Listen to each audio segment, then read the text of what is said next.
Welcome to All Autism Talk, connecting the autism community one podcast at a time. Our podcast offers friendly conversations with inspiring individuals in the autism community. All Autism Talk is brought to you by Learn Behavioral and the Learn Provider Network. Now here's your host. Hi, everybody. Welcome to All Autism Talk. Our podcast is brought to you by Learn Behavioral, a leading ABA provider serving families across the country. I'm your host, Katherine Johnson. My guest today is Jennifer Cook. Jennifer is the best-selling author of 7 books. Her latest book is Autism in Heels, the untold story of a female life on the spectrum. Jennifer was diagnosed with Asperger's syndrome at the age of 35 and is also raising 3 kids on the spectrum. I sat down with her to discuss this latest book, her memoir. One thing before you listen, we talk about how much this book made me cry, but I want to clarify that it's by no means a depressing book. It is vulnerable, it is startling, it's honest, and it's really funny. I'm just a crier. It's so good that I have been recommending this book to all my friends, those who are in the autism community and those who are just human. I hope you enjoy this conversation with Jennifer.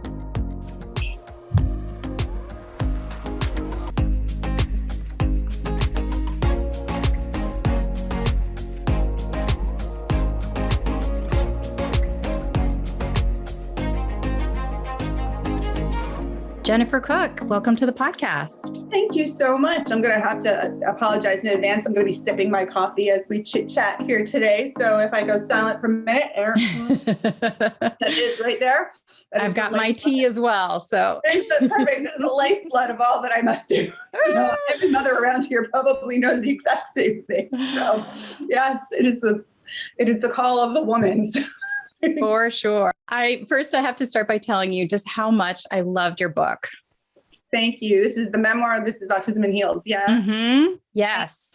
I just finished reading it. It was fantastic. I really appreciate that. I'm going to be honest, and I'm going to make you out yourself here and share what you just shared with me because I love it. So before we recorded today, I was asking Katherine, now how gusty do I need to get? Is this a video? Is this audio only? What are we going to make sure that we've got? And she was so sweet and said, no, there's no gustying required. This is just going to be audio. So I am sitting here in my post-run glory. Let me tell you, everybody, we're giving you the benefit of not having that today. You are glowing. Well, that's called sweat, darling. No. But what was that? Yeah, that's the right thing. It's glowing if you're old Southern. That's what you're supposed to say. No, but I love Katherine's. What you said, if I may, about why you couldn't wear makeup, because that was really sweet. Oh, sure. You want to share that? Sure. I said I absolutely was not going to wear makeup today because I have spent the last few days consuming your book and just bawling like a little baby. To which I'm like, oh, that's so great. Which I realize sounds horrible, right? But you're crying your head off. That's wonderful. No, but and I get it. I had said to Katherine that I have this little internal kind of rule that when I'm doing talks that I have to make sure everybody's laughing. That's because come on, who wants to sit there and listen to stuff if you're not, you got to learn, but it's got to be fun a little too, right? And then I haven't done a good job. At least one person didn't come up in tears. So, which again, I realize sounds horrible, but it just is. It is that, that consciousness or that the cognizance of knowing that, that you're creating a connection where somebody feels seen and feels heard and recognizes him or herself, right? Or themselves.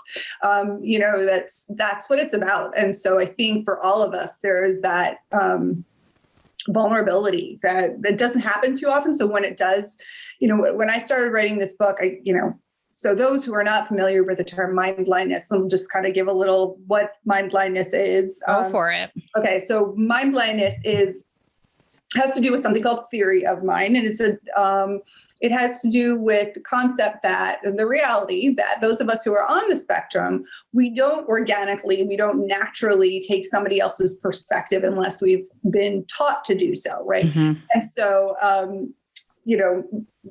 So that being said, mind blindness is that inability kind of to step into somebody else's perspective naturally. And I just think that, to have that experience of being seen and understanding one another, especially when this is something that's tripped us up for so long, for so many of us, that's a bit of a triumph in life. And for me, again, I say, talk about mind blindness, but I honestly,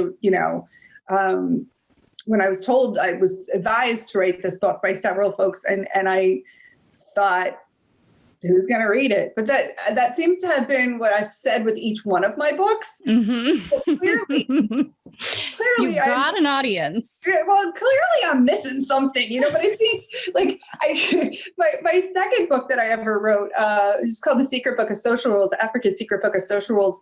It's actually been 10 years next year, and they're coming out with a 10th anniversary edition. And I can tell you this book, I believe right now is the number one selling in the genre over time. But incredible. I'm telling you, thank you. But mostly I'm telling you, clearly, once again, because it won Book of the Year for Autism Society of America, and I'm up there at the receiving the award. I'm going, so I thought nobody really would read this book, and not a lack of confidence. I started writing it for myself. And so whatever, my mind blindness kicks it in the tush every single time. So it's okay. That's actually, that connection piece is where I wanted to start off too, because honestly, I knew that and was doing it on purpose. You have obviously connected with millions of people, and you're to the point where, at your speaking engagements, women literally follow you into the bathroom during breaks. And I don't usually even, talk to guests before we do the show, but by chance, you and I had a little email back and forth yesterday, and I automatically felt a connection to you, and you're so warm and friendly. And, for some of our listeners, those things might not match up to the stereotype of an autistic person who doesn't have empathy or doesn't understand people, or, has so much trouble making friends. Right. So what do you have to say about that stereotype and where it came from and what we can do about it? Absolutely. Well, I think so. Okay. Let's see if I can describe this in a good visual way. This is one of those things that if I'm in front of somebody, I can kind of show it with my hands. But let me start with the last part of your question, which was where did it come from? Where did this, stereotype? So, well, actually, first I should say, yes, I completely concur. It is, there is out there in the world, there is definitely the vernacular understanding, the common layperson understanding of autism as being someone who is completely antisocial, right? Is quote unquote really weird, if you will, right? There's obviously, I like to use the phrase either in more obvious need of support, right? Or more obviously challenged, either one of those, right? So they're looking for the repetitive behaviors that, and they're expecting a complete lack of eye contact and, are expecting for this person to not be interested in making friends, right? They're okay with it, all those things, right? And essentially like human machines who are just interested in rote things as opposed to people. And all of those things are true with some people and in varying degrees with lots of people. That being said, that ain't the case for everyone. I was the social chair for my sorority in college, which I think sounds like about the most opposite you can possibly imagine. Right. And this is not something that I chose to do. This was something that my peers asked me to do. That's the way it worked in this organization. You didn't run for an office. They would ask you as a collective. Oh, wow. So, I mean, again, with the mind blindness, seriously, but I think for a lot of us, it's especially for girls and women, it's not even the making of friends, but it's the sustaining and keeping of friendships. That takes a lot of different kind of energy. But that all being said, right? So you go back to the 1930s and you're meeting up with a beautifully named Hans Asperger, and which we always joke with the kids. I'm like, it's like a hamburger patty and, and a donkey all together. So just awful. And we, I always mention this now. We've learned that Asperger worked with the Nazi Party. So he also, it's important. It's important to say that, that many of the children that he worked with didn't survive the situation. So that's important to say. But with others, they most certainly did. And what he studied and then put together the patterns that he noticed of behavior among boys. So it makes perfect sense, that if you and I are looking at two flowers and I point out to you a sunflower and I say, well, so Katherine, this is a flower and it is big and 6 feet tall and bright and with yellow petals and, a thick stalk and all this. And then I show you a small teacup rose and I say, is this a flower? Well, it is neither tall nor 6 feet, nor is it yellow, et cetera, et cetera. So maybe looks like it's related somehow because it's got green, but other than that, no. Right. So if we're told that A, B, C, and D are what autism is, okay, just like I said, A, B, C, and D is what this flower is, then we're only going to be expecting A, B, C, and D because he was noting behaviors as opposed to understanding or looking for why those behaviors, what needs those behaviors were actually trying to meet. So to your point about the stereotype and, not shockingly, because he observed certain behaviors in boys fit the classification a whole lot better. Yeah. It's perfect sense, right? Makes perfect sense. So this is where, my little visual, if I can do, if you can imagine a vertical timeline, right? So that we can do a little hierarchy. If at the very top, and this is social functioning, ease of social function, because we don't want to grade good or bad. There are differences, right? But we can certainly say ease of social function. And at that top, you're going to have neurotypical females, and we're talking about gender assigned at birth. Yeah, neurotypical females. And they are the most highly functioning social creatures on the planet. It is why we talk about girl and girl friendships and relationships being so dang complicated. They are based on nuance and information sharing or collecting or holding. And it's a whole very complicated. Okay, you move down just a little bit on this timeline, if you will, or this measurement tool, and you got paired equally neurotypical males and neurodiverse females. So that is that neurodiverse females tend to act with a social ease level that is about in parity with a neurotypical male. And then you move just a little bit further down and you've got neurodiverse males. So what we're expecting and what we think of when we think of the profile or the stereotype of autism is we're thinking of neurodiverse male as that profile, which is the least socially at ease group that there is, which is why girls and women have to act differently and essentially be quote unquote more autistic. Right? The more distant they are from a neurotypical female is how boyish, quote unquote, they are, is what gets you noticed and identified, which ain't the case for a lot of people, I think of Temple Grandin as sort of a quintessential example. And there is a level of androgyny for some people, for some women and girls on the spectrum for sure. But that's absolutely what, that's not the case for everyone. So I think that when you're looking at that stereotype, the more quote unquote, the less obviously challenged and the less need in obvious support the person. And certainly then add in the dynamic of gender, but regardless of gender, the less obviously in need of support the person does not mean the less autistic, but it certainly does mean the less autistically stereotyped. And yeah. So let's get into gender a little bit more, because I think that you're one of the people in our culture right now who has sort of brought this fact to the forefront that Asperger's diagnostics were all based on boys. And so for so many years, girls have gone undiagnosed and untreated. And I remember being told back in the 90s that most, girls don't usually have autism, but when they do, it's really profound. And that was back when we still used the term Asperger's, and it was kind of common knowledge. Well, girls don't have Asperger's. Right.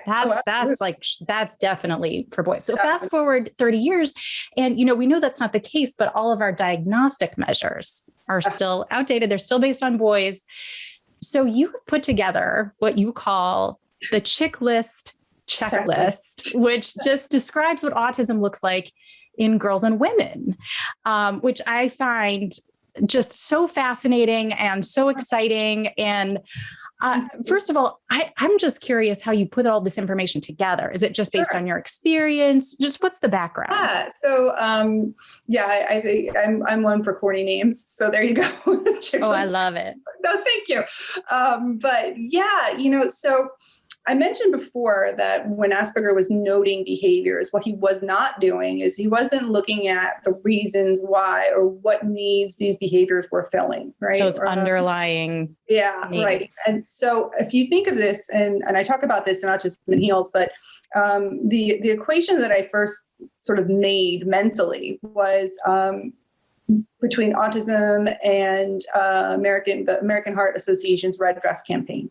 So what that basically was that because medical professionals and medical schools were educating both doctors and medical students when they educated them on the presentation of heart disease, right? This is what it looks like when someone comes into the ER and they're having a heart attack. Okay, it looks like A, B, and C. Here's the thing. Women were coming to the ER and they were having E, F, and G symptoms, right? So obviously they're not having a heart attack. We're not even going to look at that. But it turns out that women, the number one killer of women was heart disease, because they were being missed because they didn't present as male, or with the male symptoms, right? So, and this was relatively recently, right? Oh, yeah, absolutely. It's like the last 10 years. They 10 have years it ago. Now. Every February, you look on like every cereal box that's remotely not sugary, and you'll see like the Red Dress campaign. It's a thing, right? Because the American Heart Association came up with this campaign to educate the public primarily, but then also the medical professionals about here's female presentation. You got to know what to look for because literally people's lives are depending upon it. And that with that campaign has drastically affected the way heart disease is recognized in women. So bully to the American Heart Association, like seriously. That's fantastic. I think this is really the same sort of situation, right? The point wasn't so much what they noted was, it might look not ABC, it may look EFG, but what's going on, the underlying behavior, if you will, of literally the heart muscle, right? That behavior is what is the challenge. That's what we're looking for. Well, here is the same thing, right? So, one of the classics I give is the idea of lining things up, right? First of all, which in ADOS, which is one of the diagnostic tools that you have to fill out either as a parent or, as an adult, you're filling out about, first of all, which is just so allows you're filling out how often and how badly something is a problem as opposed to, right? As opposed to just how this person acts.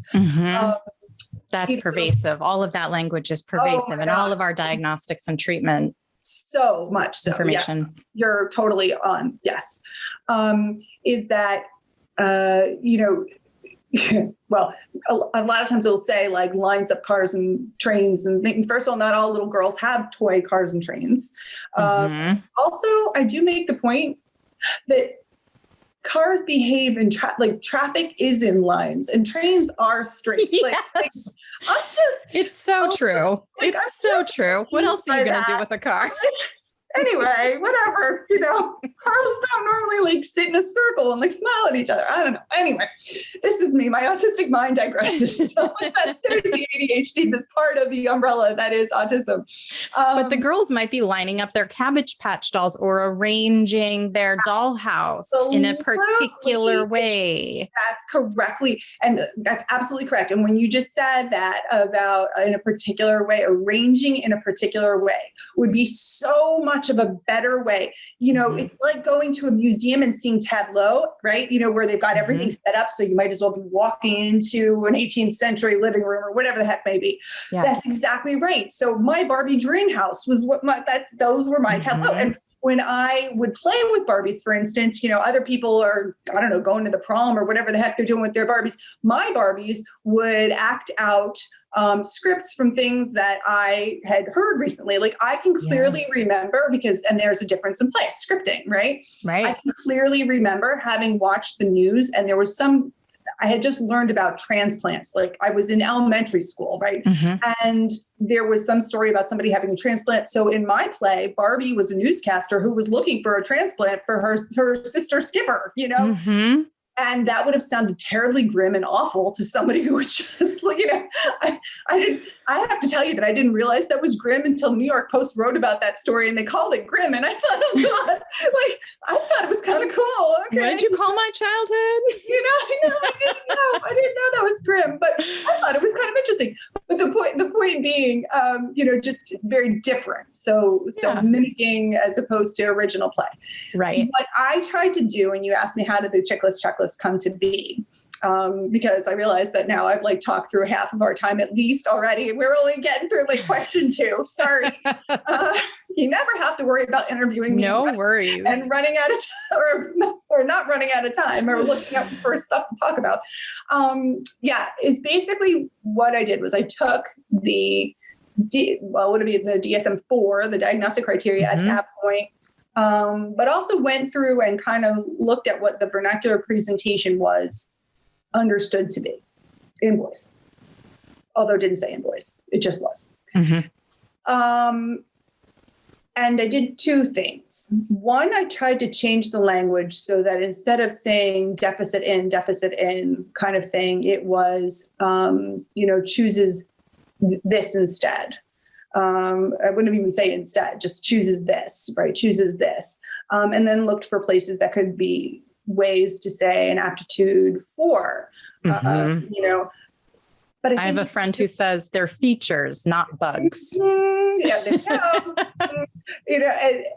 So it was that I kind of, I don't know. And this is when I realized this was part of my own self-diagnosis, which then I had confirmed, but I was really unzipping the behaviors that were recognized clinically, had been recognized clinically in general, and seeing what was the need. So you just did it organically yourself, right? So when we're saying that the boys or that people, which AKA boys, would line up toys, right?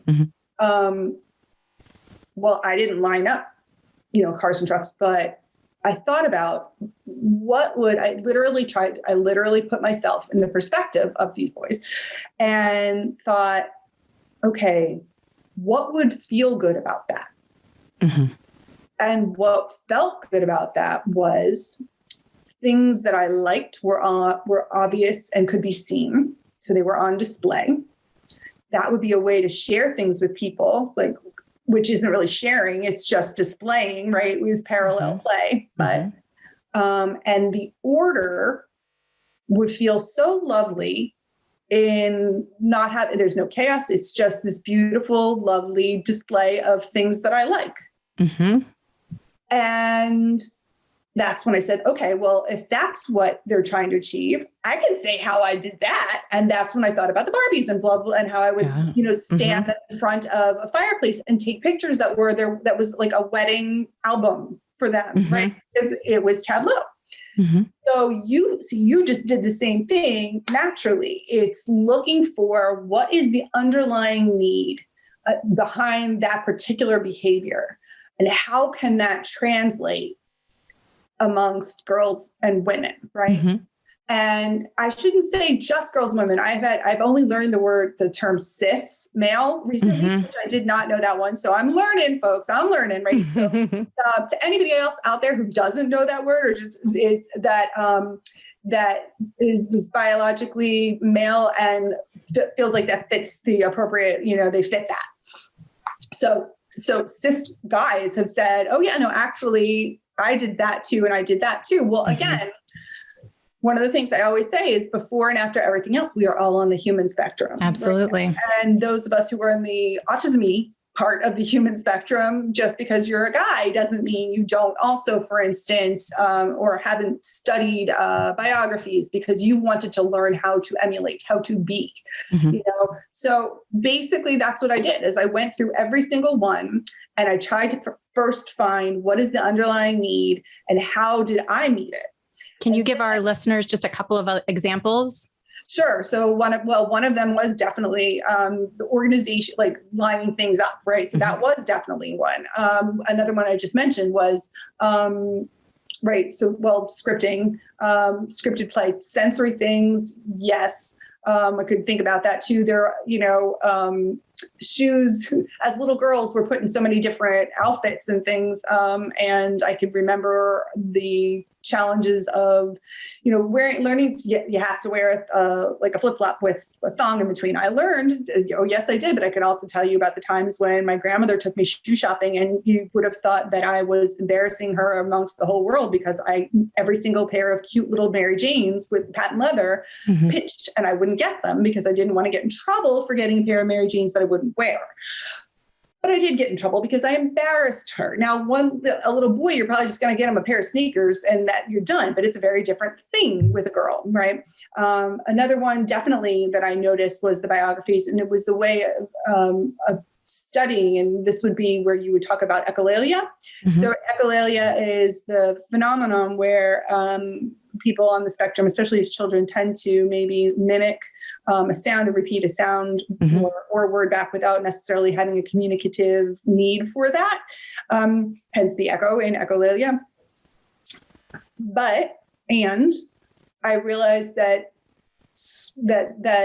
copying, like I said, biographies achieved a similar thing in that you were simply copying, you were internalizing a copy, something to copy and put out there. It's that same, without having to come up with it organically, playing with the echo of a person as much as playing with the echo of a sound.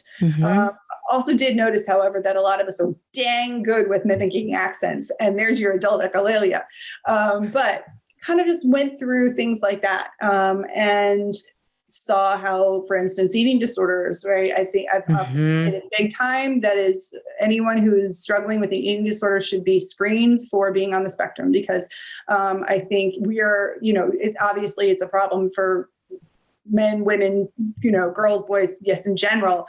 But you see a epidemic of it within people on this, or girls in particular on the spectrum, because you're talking about a population that is more rigid in thinking, likes the idea of sort of a information spread out in a spreadsheet kind of way that you can look and control and feel good about that control, right? Artificial sense of control to deal with anxiety. That's a biggie that you didn't see as much with the boys, but it was still wrestling with that sense of control. So checklist, it emerged and then was enhanced, I will say, by, the more time I spent talking to and presenting to and getting feedback from people around the world. It was like, okay, we need to include their stories as much as possible. So yeah, it is a qualitative report, if you will. Well, it's a part of your latest book, Autism in Heels, but I understand you also have a download that our listeners can find online. Yes. Is that right? We will put the link in the show notes for people so that they can go on and check that out, because I think that it's really something that everyone in this community should read and be aware of. Thank you. I appreciate it. It's just a couple pages, everybody, and, mostly bullet points. But I end up. It makes so much sense, though. Thank you. I love hearing that.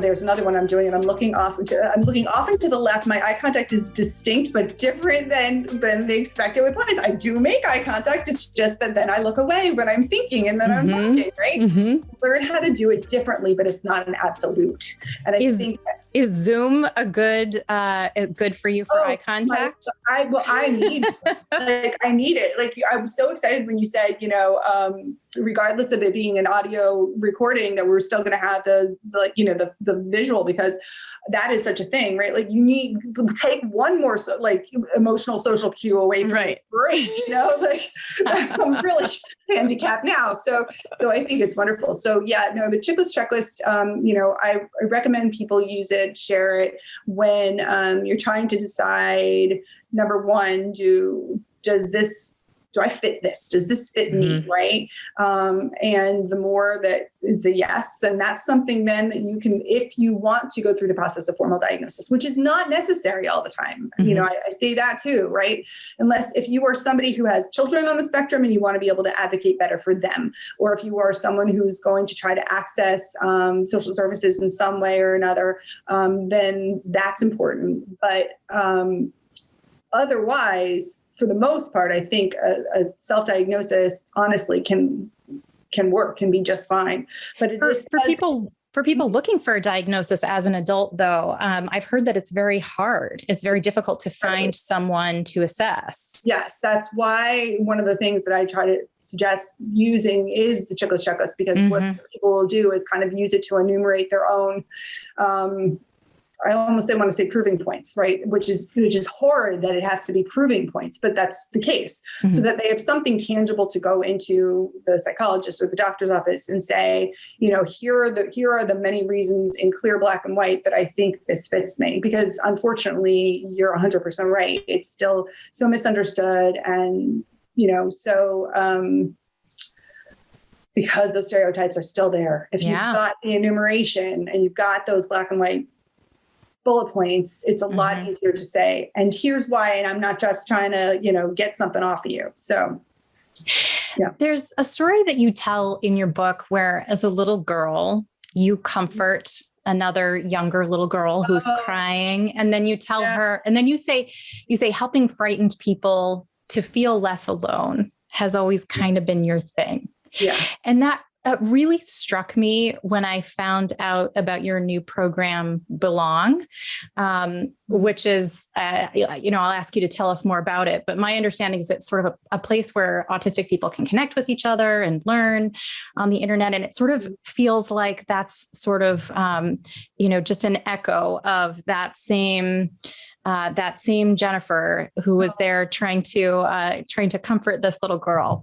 Can you tell us about Belong? Yeah, what an incredible connection that you just made. Like, that was spot on. And no one has ever made that connection before between those two things ever. So good on you, like, way to be the interviewer.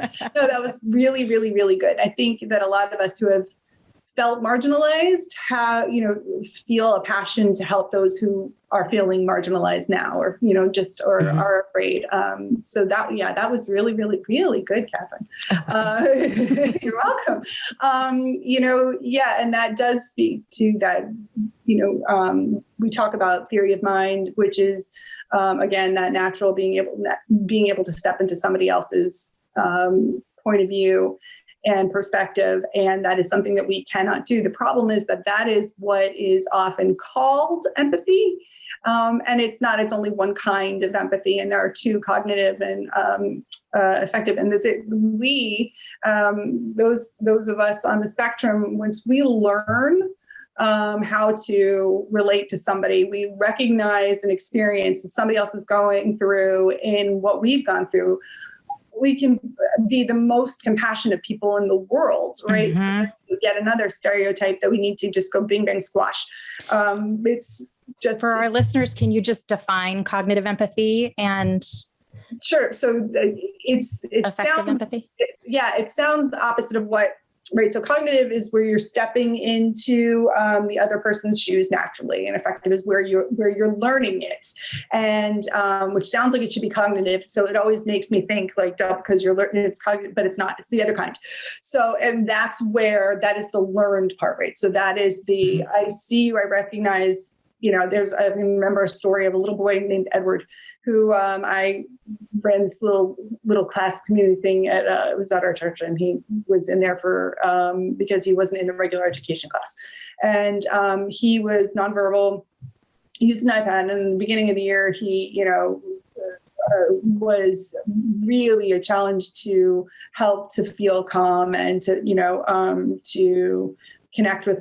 There was no obvious connection with other people. That's why I always say like, no obvious connection. It doesn't mean that it ain't happening, right? And clearly it was because I want to say 3/4 of the way through the year, there had been enough of a change in that my son was having a meltdown.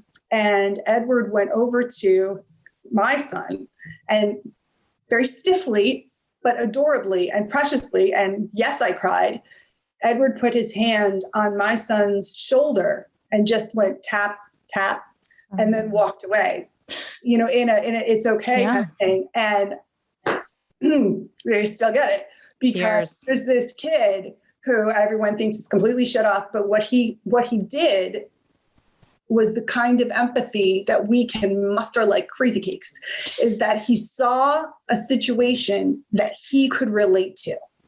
And then he echoed the behavior that had helped him. So the effective empathy is, and that's affective with an A for our listeners. Right. Yes. The effective empathy is sort of like, I think of it as the person who's experiencing the empathy, showing it on their affect, like showing that you care and actually caring. Correct. And the cognitive piece, which is something that neurotypical people have without trying, is the sort of like understanding of what other people are thinking and feeling, and just sort of like naturally reacting to it. And it can be a situation that they don't necessarily relate to in any way. Yeah. And that's the difference, right? Yeah. We have to find in whatever experience somebody's going through something about it that relates to ourselves and our own experience, which then looks and sounds self-centered, and which is where you get that you're only talking about yourself. How many times can you say I in a sentence, right? But it's really self-referenced, and that's a very big difference than self-centered. And so is there a course about this, or do you talk about the different forms of empathy in your program Belong? Yeah. So Belong started off as, and I have to say, I am really proud of this one. What happened with Autism in Heels was, went out there and obviously started resonating, and I was getting questions, and we talked about the following me into a bathroom. And yeah, that is true, because it was people saying, okay, now what next? What next? What next? And there was no what next. Where do I go? What do I do? How do I connect with people? Trying to educate the whole wide world, right? About what to look for if you're a professional. But even so, there wasn't anything that was supportive, but not just like a Facebook group, but something that was led by, someone who knew what they were talking about. So you don't have myths, and you don't have silly pettiness getting in the way either, right? Yeah. It's just, there had to be something. And because there wasn't, I thought, okay, I guess we're going to have to make that. I mean, that's what necessity is the mother of invention, right? So Belong is, I call it a virtual wonderland of wonderfulness. For it's primarily women who are adult diagnosed. A lot are self-diagnosed. It's not important that you have somebody having written, something down on a piece of paper for yourself. it begins with a journey, a course called Mistake to Miracle. And that is really learning basically everything, an expanded version that we've talked about today, and that I talk about in Heals, is a journey personally from that place where you think perhaps I am a mistake to a place of feeling truly like I belong and I am some kind of crazy old miracle. And it is really powerful to watch that happen. And there's, as with anything, like I said before, they've got to be laughs, because if there are no laughs, then the tears are just depressing. So, you got to have all of it in there. And it's definitely the case. And there is also a closed community. So you have people, the first thing you do is you make a pledge, which is that I'll be real for you so you can be real for me. And that's the kind of environment that it is. We've got members now in 12 countries around the world, which is like incredible, because we've only just been doing this for a year, and I started off with 20 people just to see, and instantly we were getting folks from around the world. It's been truly phenomenal to see the way there are master classes with global game changers. And we just had the gal who is basically, how do I put it, the head of all things autism at the National Institutes of Health, reports to the Secretary of Health and Human Services, all the way to, diagnosticians, to just some of the most fantastically interesting people around the world and I didn't mean around the world, doing things and saying things and creating things in the world of autism. We have live Q&As with me every 2 weeks because I feel like that's super important. And I want to realize how connected they are, not only to each other, but that they really do matter to me, which they do, because I'm a dork. And, and it's really, really true. We just had our Q&A today, and, just talking about radical acceptance and how loved they really are, and being able to say what their needs are, their wants are, and being there for each other. It's pretty special. So I'm proud of it. Yeah. And you had mentioned that it's a membership based and a closed community. So this is sort of like a safe space is it for autistic people only? Again, because you don't have to be diagnosed, it is primarily people who are on the spectrum because the role really is to taking that journey from feeling like a mistake to being a miracle. So we're certainly not going to, we do have some parents of like, for instance, teen girls or not, but, who aren't and are going through the course with their child, but primarily, there are adult women who are on the spectrum. So adult, anywhere from 20s to 60s. So it's been amazing. So it does, like I said, it starts off with the course. I only open the membership every 3 months because I am really involved with everyone, and I want folks to kind of get the best that I possibly can. And when you join, you tend to have more questions and need a little bit more reassurance. So so we start off with the course and a couple of months free membership just to get people feeling comfortable. And during that time, I close the doors. So the next time the doors open, the very end of October. So it's a lucky week. It's the week of my birthday. So that means good things will have to happen. Oh, that's right. You're a Scorpio. I am a Scorpio. Yes, I know.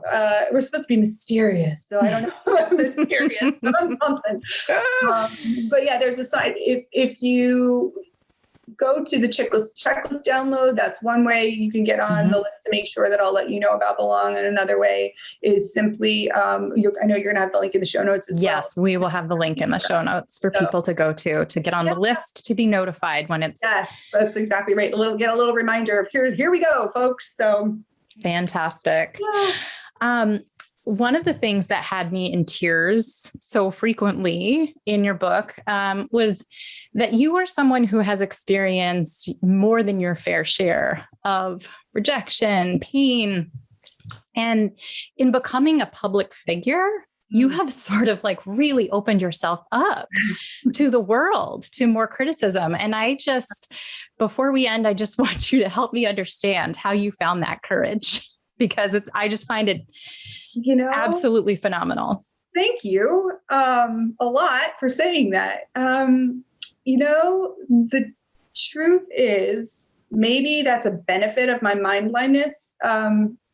that somebody talking about themselves, like I could just never imagine doing anything hurtful with that toward them. Mm-hmm. And so perhaps the naivete, started off like that. And in the beginning, I started off doing this for my kids, right? So the first book was about parenting and teaching kids on the spectrum from the perspective of somebody that was Asperger's kids, from the perspective of somebody who's on the spectrum, right? So I started off doing it about and for them. And I didn't expect ever to get to a place of talking about like the most kind of raw, brutal moments of my own life. I didn't expect that, 10 years down the line, that's what I was going to be writing about. Heals is a very different book in that sense. Talk about vulnerability. Yeah. So I guess without sounding too goofy, I'm trying to think of in the first book that I wrote. It was the first time I talked a little bit about being bullied when I was in middle school. And again, I was writing about parenting and teaching kids on the spectrum, but it was in a way of kind of understanding what it felt like to be the other as a child. Mm-hmm. And what was really interesting is that there were two girls in particular who had been kind of awful. And as adults, I guess they got wind of the first book. And I obviously do not name names. There's no reason, right? Because this isn't about me. Right. It's not about me at all. It's about the issues. But they both reached out and apologized. Oh, wow. And my reaction was, without sounding too cheesy, was, what? It was hell back at in the day. Don't get me wrong. Would never want to go through it again. And I'm glad that I did, or else I wouldn't have this to talk about. And I wouldn't have the opportunity to be saying things that other people who, for whatever reason, aren't comfortable speaking out loud, can still relate to. And that matters to me. And I think the other part of it is theater. I danced for 20 years and I was on stage musical theater and all that good stuff. So I think I'm very used to kind of, being in front of it, if you will, an audience. That being said, it's very, very different. The connection, the humor of the truths of standing in front of an audience and talking about the secret social rules that, and calling them by funny names, and talking about privately or, writing about some of the most vulnerable kind of scariest moments of my own life, right? That was different. It's difficult only in the sense of you have to relive it to write it. But boy, it is strange to meet people who know about your whole life. Right. Never met them. Yeah. It's a little bit weird. Yeah. But it's always, I have yet to hear anybody, no one has ever come to me, with any of those, having read any of the books and been anything other than respectful for the experiences. So I appreciate that very much. I'm glad. And I appreciate your vulnerability, your honesty, your public service to our community. Thank you. It's pretty incredible. Thank you so much for being on our podcast. Oh, it's been my pleasure. Thank you so much, Katherine, for having me. I appreciate it. It was great to meet you.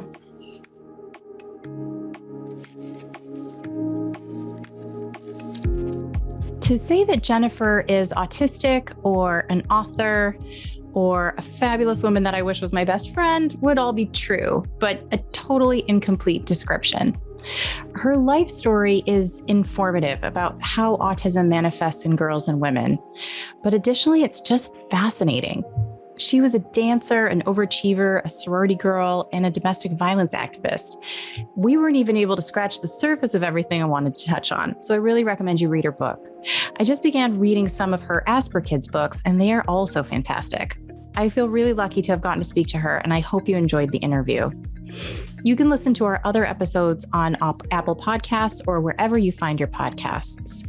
As always, we appreciate your reviews and ratings if you're so inclined. And if you have show ideas or a question for us, email us at allautismtalk@learnbehavioral.com or find us on Instagram or Facebook at Autism Therapies. Thanks for tuning in. See you next time. We hope you've enjoyed today's episode of All Autism Talk. This podcast is brought to you by Learn Behavioral, the leading network of providers serving children with autism and other special needs. Visit us at learnbehavioral.com. Listen to previous episodes at allautismtalk.com on iTunes, Apple Podcasts, or wherever you get your podcasts. All Autism Talk, connecting the autism community one podcast at a time.